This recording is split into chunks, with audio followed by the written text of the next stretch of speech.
A recepção de textos acadêmicos, o autor e o leitor. Oi, tudo bem?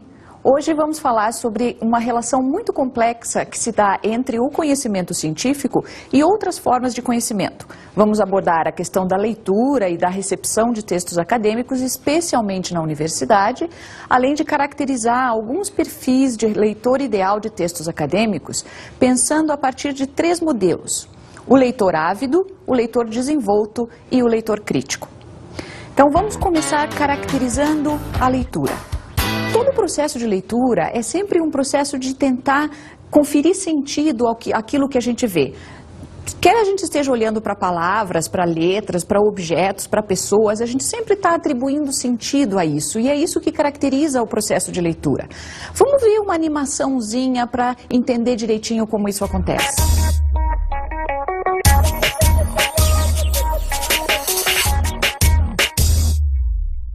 Vocês viram como ver já é interpretar?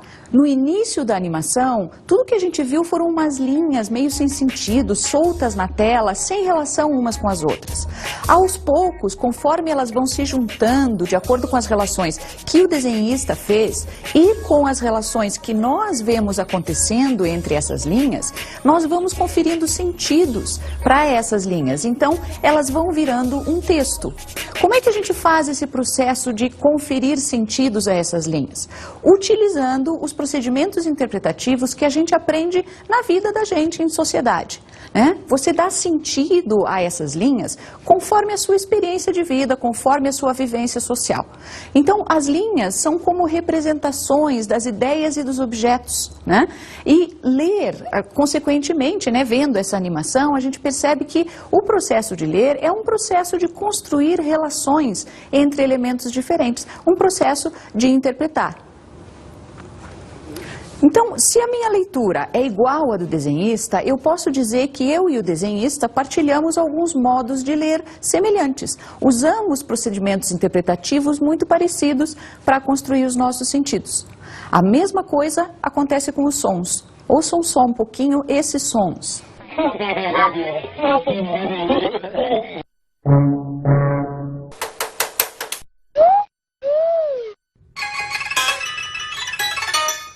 Viram? Ouvir sons isolados não é ler. Só podemos dizer que a gente está lendo esses sons quando a gente começa a relacionar os sons, ou entre si, ou com outras coisas. Quer ver como é diferente? Escuta agora.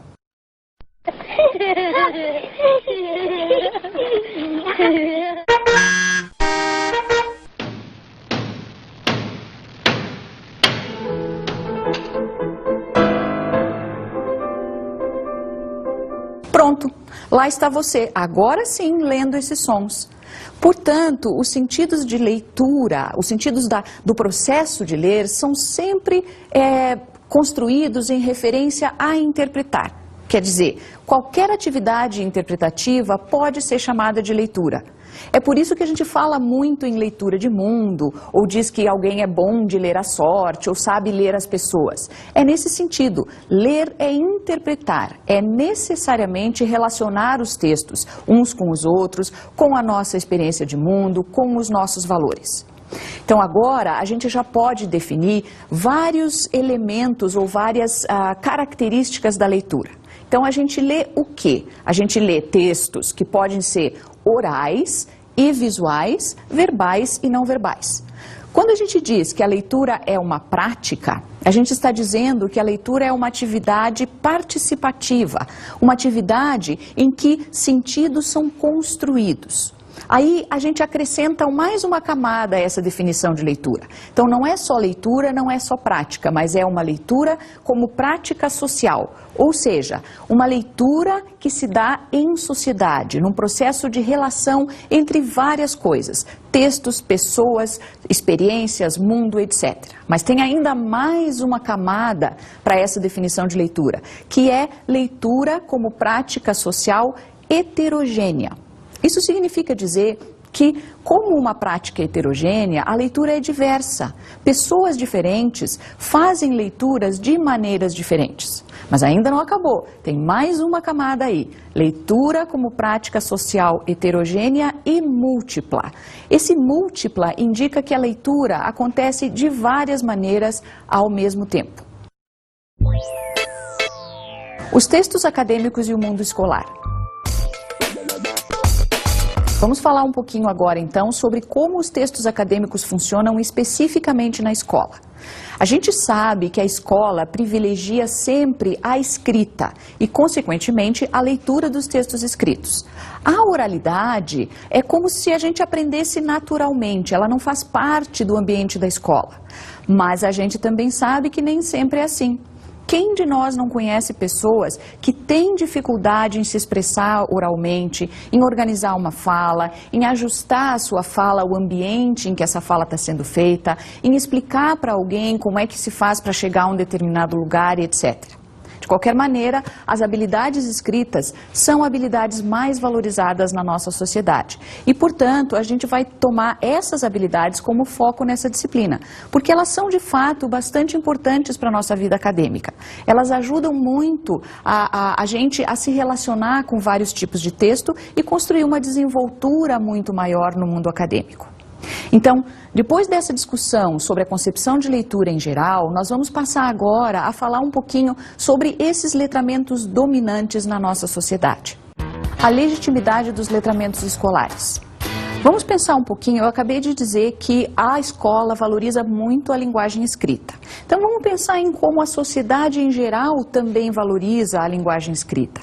A gente pensa que sem a escrita a gente não é ninguém, é como se a escrita fosse uma bênção que caiu dos céus e sem a qual a gente não consegue mais fazer absolutamente nada de valor, nada útil na vida. Não é bem assim. A nossa existência do cotidiano, mesmo sem a linguagem escrita, nos ensina uma série de tarefas bastante simples, mas extremamente importantes, como arrumar a cama, dizer por favor, pedir, agradecer, coisas desse gênero. Mas não só coisas simples, também coisas bastante complexas, como, por exemplo, quando a gente deve dizer não querendo dizer sim. Sabe aquele caso em que a gente tem uma visita que está se alongando muito, já está tarde, a gente tem que trabalhar cedo no outro dia, a visita diz, está na hora de ir embora, e a gente diz, não, fica mais um pouquinho, querendo dizer, por favor, está realmente na hora de ir embora. Estas coisas desse tipo, a gente aprende vivendo, na relação com as pessoas, fazendo isso, nas práticas sociais do cotidiano, naquilo que a gente faz diariamente. E olha que a gente aprende muito nessas interações. Vejam como aprender a agradecer um presente é importante, a demonstrar carinho por pessoas, quando elas leem, por exemplo, histórias infantis, quando a gente é criança, na hora que a gente vai dormir, aprender como nós devemos nos portar à mesa, no supermercado, num restaurante. Então, nessas práticas cotidianas, são as práticas em que a gente entende o mundo no qual a gente vive diariamente. Né? Como é que a gente entende isso? Com explicações, às vezes explicações explícitas, ou às vezes simplesmente seguindo exemplos que a gente vê na família, na escola, na sociedade na qual a gente vive. Então, a família, por exemplo, muitas vezes reforça ou inculca em nós uma noção de que o conhecimento escolar tem bastante valor. Quando a gente, por exemplo, vê na família aquela construção de um desejo na criança para ela começar a escola, né? Quando a criança está lá pelos 5, 6 anos, a gente começa a ver na família em torno dela uma movimentação que valoriza essa ida à escola, o primeiro dia de aula, ou diretamente dizendo para a criança, olha, é super importante ir para a escola, ou simplesmente incentivando os irmãos mais velhos que já vão à escola, dizendo, olha, tá vendo, teu irmão já está indo para a escola, olha que bonito o uniforme, coisas do gênero, né? Mas a família, assim como pode transmitir valores positivos, também pode transmitir valores relativamente negativos, às vezes muito negativos, né? Acontece isso, por exemplo, quando na família, então vamos seguir esse mesmo exemplo da ida à escola e do valor da escola, né? Muitas vezes há exemplos de situações na família em que os professores e mesmo as práticas escolares em geral são hostilizados em casa, né? Então a gente aprende na família tanto procedimentos positivos quanto negativos. E a gente aprende o que a gente pode chamar de letramentos muito específicos, ou seja, formas de entender o mundo que se aprendem no grupo social em que nós estamos vivendo. Então, como a gente estava dizendo, esses letramentos cotidianos, né, que não são valorizados pela escola, como a oralidade, por exemplo, acabam gerando uma desvalorização também das pessoas que dominam esses letramentos. E isso, evidentemente, aparece na sociedade como uma grande injustiça, porque são saberes também extremamente válidos. E cabe a nós, professores e futuros professores, corrigir esse tipo de procedimento, melhorar a relação que a sociedade tem com os letramentos cotidianos. Uma das maneiras de fazer isso é assimilar esses letramentos nas nossas práticas escolares, trazer para dentro da escola essas práticas que normalmente ficam confinadas ao universo fora da escola, né? Através disso, a gente vai estar legitimando esses conhecimentos, mas não só esses conhecimentos. Mais importante, a gente vai estar legitimando as pessoas que têm esses conhecimentos. E dessa maneira, eventualmente, modificar a cultura acadêmica, fazer com que ela se abra um pouco e aceite melhor outras práticas que não as que ela própria institui. Nesse sentido, os documentos oficiais do Ministério da Educação do Brasil são bem arrojados, eles trazem esse tipo de proposta. As orientações curriculares para o ensino médio, por exemplo, editadas em 2006, no espaço das línguas estrangeiras, enfatizam esse espaço escolar específico da sala de aula de língua estrangeira como um espaço em que essa inclusão dos letramentos cotidianos é possível. E assim, acreditam as OCENs, né, que é como a gente chama essas orientações curriculares para o ensino médio, elas acabam permitindo ou enfatizando que o desenvolvimento da cidadania vai se dar justamente pela inclusão de vários letramentos, de várias modalidades de leitura e construção de sentidos nas práticas escolares. Vamos ler um trechinho, então, adaptado dessas orientações curriculares do MEC de 2006. O projeto de letramento prevê trabalhar a linguagem, desenvolvendo os modos culturais de ver, descrever, explicar. Contempla várias modalidades de leitura: a visual, digital, a multicultural e a crítica. Então, como nós podemos ver, além da linguagem verbal impressa ter destaque, também outras linguagens, como a visual, a digital, são contempladas ou deveriam ser contempladas nas práticas escolares.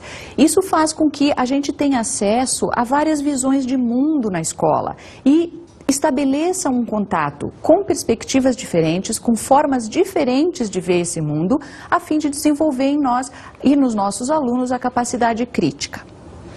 As orientações curriculares nacionais para o ensino médio também falam no perfil de leitor ideal. Qual é o leitor que as práticas de letramento, especialmente as práticas de letramento de língua estrangeira, devem desenvolver? Vamos ler mais um trechinho dessas OCENs.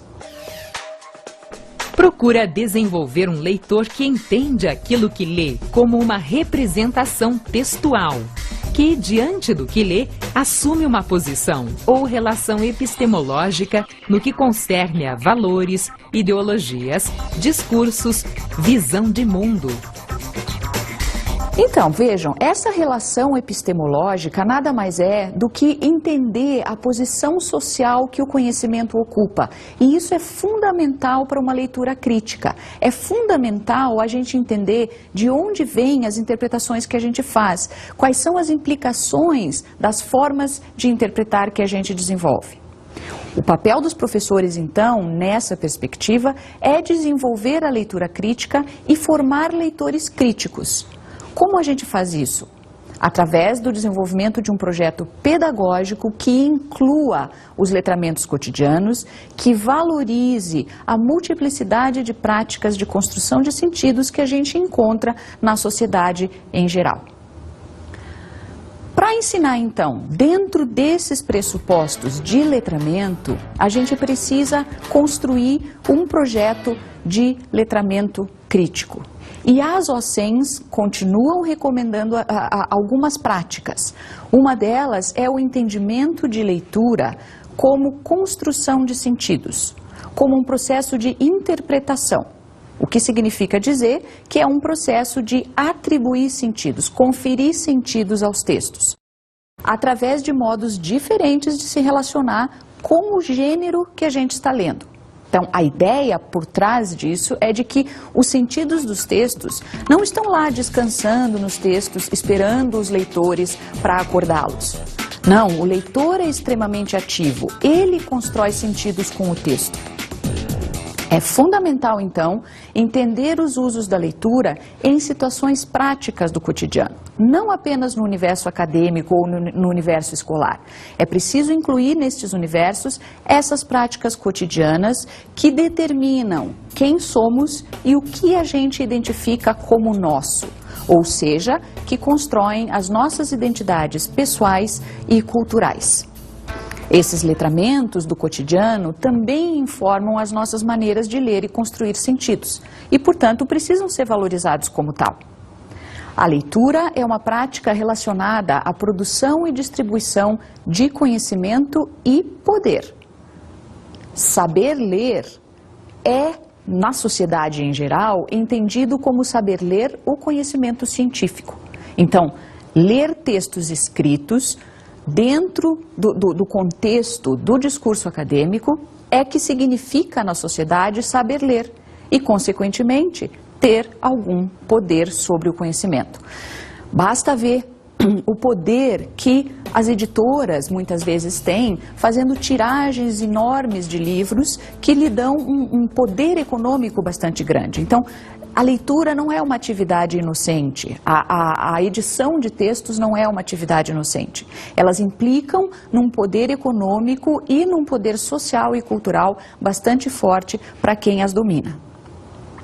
Vamos ver agora como é que as formas de ler constroem diferentes tipos de leitor.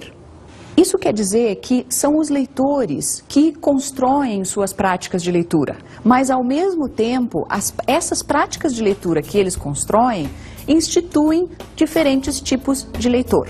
É como se um alimentasse o outro. Então, o tipo de leitor que eu sou constrói determinadas práticas de leitura e essas práticas de leitura constroem o tipo de leitor que eu vou ser. Aqui é importante uma observação. É importante lembrar que a gente, quando está falando em leitura, não está falando em leitura só de textos impressos. A gente está falando em leitura de mundo e em qualquer tipo de linguagem. Essa é a diferença básica, por exemplo, entre letramento e alfabetização, que são duas palavras muito comuns hoje em dia, mas que as pessoas tendem a confundir. Então, na alfabetização, a gente está pensando, em geral, no trabalho com a linguagem escrita. E no letramento, a gente está pensando mais nessa concepção que nós estamos usando aqui nessa disciplina, que é de ver a leitura como uma série de procedimentos de construção de sentidos. Então, quando a gente fala em educação para a cidadania, especialmente no trabalho com as línguas estrangeiras, a gente está pensando na inclusão dessas diferentes formas de letramento, nos diferentes discursos e nos diferentes tipos de texto.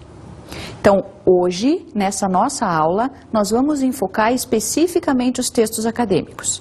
É um recorte que a gente vai fazer baseado nas formas acadêmicas de produção e distribuição de conhecimento, que são as formas verbais e escritas da linguagem.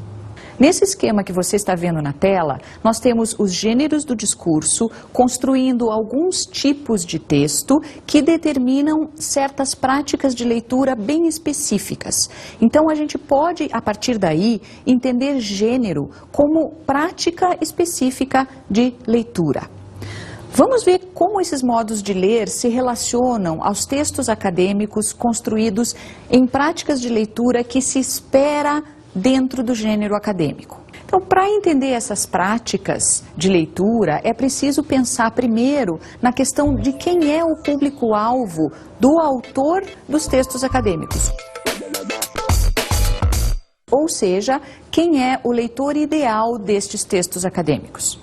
Uma característica importante desse leitor é que ele é movido por um interesse muito específico. Quando eu leio um texto acadêmico, eu tenho um propósito muito definido. Ou eu quero fazer uma prova, ou eu quero fazer uma pesquisa, ou estou fazendo um levantamento bibliográfico. Ou seja, eu leio um texto com o objetivo de estudar alguma coisa. Claro que isso não quer dizer que eu não tenha nenhuma relação de prazer estabelecida com esses textos. Muita gente gosta de estudar, não é essa a questão. A questão aqui é pensar que o propósito é muito específico, né? O leitor sempre tem alguma coisa em mente. Então, o leitor acadêmico tem objetivos bem específicos de leitura. Significa que, ao estudar, ele vai fazer processos que relacionam os textos entre si, que buscam semelhanças, coincidências e mesmo diferenças de perspectiva entre os textos que ele está lendo. É preciso, então, que o leitor de um texto acadêmico saiba posicionar o texto na área de conhecimento em que ele se insere, identificando teorias e perspectivas mais comuns nessa área de conhecimento. O leitor acadêmico também, e isso é uma característica bastante interessante em relação a textos do gênero acadêmico e outros tipos de texto, é que no texto acadêmico existe uma expectativa de que em algum momento o leitor vá reproduzir o conteúdo do texto utilizando a mesma sistemática de organização do texto que ele leu. É diferente no caso da literatura, por exemplo. Vejam só, na literatura, às vezes, eu vou precisar retomar algum conteúdo e falar sobre o texto, mas não há uma expectativa de que eu faça isso num estilo literário. Mas na academia, a expectativa, na leitura de textos do gênero científico, a expectativa do leitor, da socialização desses textos é justamente que eu reproduza a estrutura original. E essa capacidade de reproduzir a estrutura original do texto, não só o conteúdo, é o que indica a habilidade do leitor em ler bem aquele texto que ele está lendo. Autoria, a voz do autor em textos acadêmicos. Vozes autorais. Vamos pensar um pouquinho sobre que vozes são essas. Como um texto acadêmico se utiliza de outros textos ou de referências a outros textos e ideias de outros textos para argumentar a favor das ideias que ele está apresentando. E aqui é muito importante a gente evitar o plágio, porque o plágio, além de antiético, é um crime previsto por lei. No mundo acadêmico, todos emprestam de todos e para todos. A grande questão é quem é o dono da ideia. Depois de fazer tantas leituras, os autores dificilmente lembram exatamente a origem de tudo o que eles leram. Mesmo assim, é possível evitar o plágio, especialmente de duas maneiras. A primeira é usar sempre a referenciação, ou seja, indicar sempre a fonte de onde a gente tirou aquele argumento, aquela ideia, aquele conceito, aquele termo. Isso é algo que nos ajuda em termos éticos, de posicionamento em relação ao respeito à autoria de outros textos, mas também funciona no gênero acadêmico como uma demonstração de erudição. É uma maneira de demonstrar que outros textos foram lidos. O segundo recurso para evitar o plágio é um recurso que auxilia a nossa memória, né? Já que a gente lê tantos textos e pode esquecer onde leu cada coisa, é muito importante que no processo de elaboração de um texto acadêmico, ao ler outros textos em preparação para a escrita do nosso próprio texto, a gente sempre procure fazer anotações. Isso se chama notação, né? A gente anota informações em diários ou em fichas de leitura em relação aos textos lidos. Essas informações podem ser uma lista de ideias principais de cada texto, pode ser a referência completa com o nome do autor, o título da obra, o ano de publicação, etc. E pode ser comentários nossos que façam a relação ou que nos lembrem da relação que nós fazemos entre cada texto com outros textos.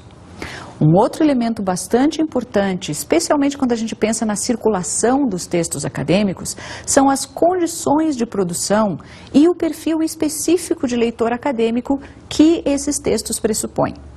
Essas condições de produção se dão através daquilo que a gente chama de esfera de produção de textos acadêmicos. Então, quando a gente fala em esferas de produção de textos, a gente está pensando no mundo do autor. E quando a gente fala em esferas de circulação dos textos, a gente está pensando em relação ao mundo do leitor. Então, na esfera de produção de um texto, o autor, ele faz essas adaptações do texto aonde as esferas de circulação onde ele imagina que o público leitor está, o público leitor que ele idealiza para o seu texto. No caso dessas esferas de circulação, então, a gente pode defini-las como sendo espaços sociais e plurais que remetem sempre aos locais de circulação desses discursos, que são as esferas de circulação. E é através dessas esferas que a gente consegue construir um perfil provável de quem vão ser os leitores desses textos acadêmicos, pensando sempre em que tipo de público e em que local esses textos vão ser lidos e estão sendo produzidos. Tem uma estudiosa de textos acadêmicos chamada Sheila Vieira de Camargo Grilo, que aponta para 3 esferas para esses textos acadêmicos. Vamos ver então o que ela diz sobre essas 3 esferas. Ela aponta como esfera de produção acadêmica a esfera científica, a didática e a de informação midiática. Na esfera científica, ela localiza os leitores especialistas, aqueles leitores que são pares acadêmicos dos autores que escrevem os seus textos. Na esfera de circulação, que a Grilo chama de didática, ela localiza aqueles textos que foram escritos com o objetivo de ensinar alguns conteúdos a pessoas que não conhecem esses conteúdos. E na terceira esfera, que ela chama de midiática, ela coloca os textos de divulgação, ou seja, textos acadêmicos que são escritos para pessoas que têm diferentes graus de conhecimento. Vamos relembrar então o que a gente viu nessa aula.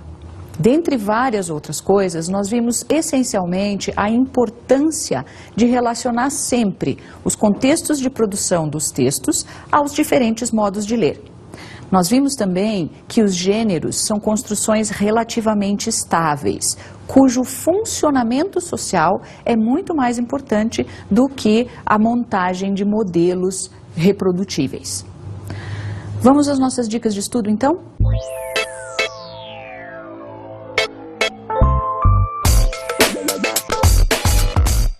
A primeira dica é um livro da Machado, Lousada e Abreu Tardelli, que se chama Trabalhos de Pesquisa, Diários de Leitura para a Revisão Bibliográfica. Ele é editado pela Parábola em 2007. Ele é um livro bastante interessante porque ele retoma estratégias de notação e referenciação de textos acadêmicos, mas ele também trabalha com a questão da emotividade, da relação pessoal que o leitor estabelece com os textos acadêmicos. Vale a pena ler, inclusive na íntegra, esse texto.